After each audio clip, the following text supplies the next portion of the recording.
Burnett tried everything to lose weight. Fad diets, even surgery.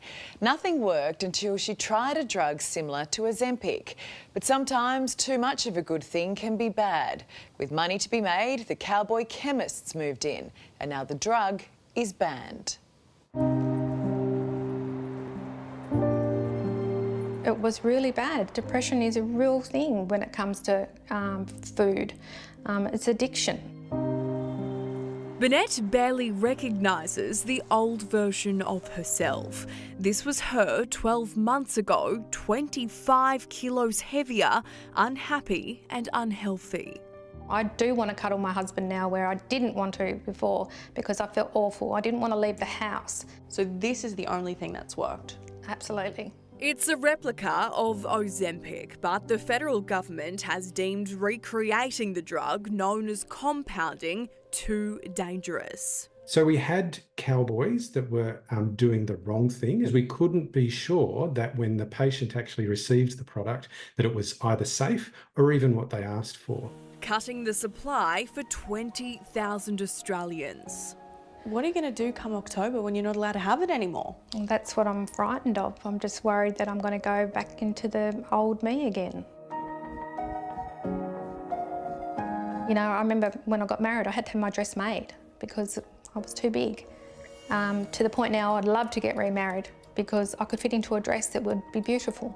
At 55, this Gold Coast grandmother has never felt so alive.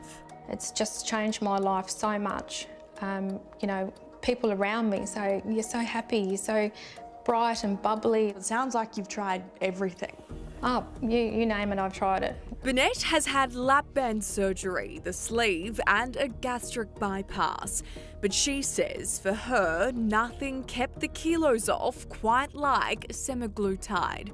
It's the main ingredient in Ozempic, compounded into a bottle. So I was about 87 kilos when I started and now I'm 62 kilos. What would you say to people who think this is cheating and to just go out and do some exercise? Unless you're in that situation, you don't know. It's not cheating, and I'm not taking it away from the diabetics who want medication. This is for big people that haven't been able to lose weight and want to make a difference before they become type 2 diabetic. Ozempic is an approved medication made for type 2 diabetics to improve blood sugar levels. But it can also help people lose weight. A simple self-injection once a week, suppressing your appetite. And you actually eat only when you're hungry.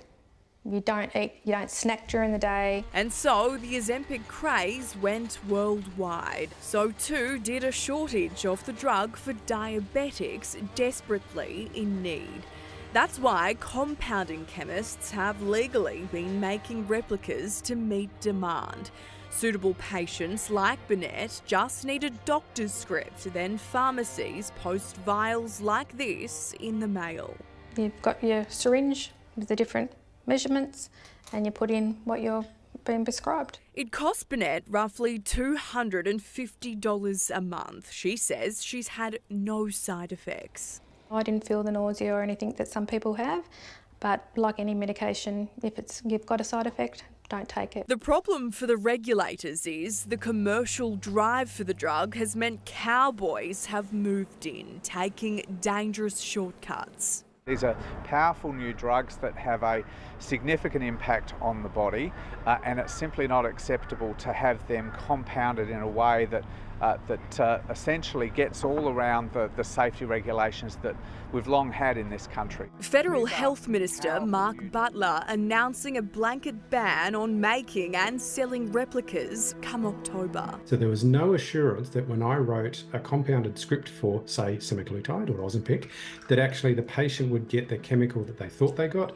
Associate Professor Michael Clements is from the Royal Australian College of General Practitioners. They weren't even compounding the original. They were actually creating a new drug that wasn't the original drug. It was a salt of it, calling it the same thing, and then mailing it out to patients sometimes in eskies. The Therapeutic Goods Administration raiding this property in Sydney, where it's alleged people were illegally manufacturing Ozempic replicas in a kitchen. No oversight, no legislation, nobody checking on them, nobody testing the product afterwards or that it was safe, and selling this and mailing it out to patients, all in the names of profit. Obviously, they have found a couple of bad eggs. Well, that's great. That's fantastic, but don't ruin it for everybody else. The advice, always check with your doctor because the medication isn't suitable for everyone. But a new TGA-approved drug could be just months away. This is not a lifelong ban, it's not a lifetime ban. We absolutely do have the products coming back. We absolutely expect new ones to come online. And there's even research into a tablet form of the same medication that we're looking forward to. It's just a game changer, and for them to take that away from us, I just can't fathom it. Well, there are plenty of people in the same situation as Burnett, but what else can they do? There's no guarantee those drugs are safe.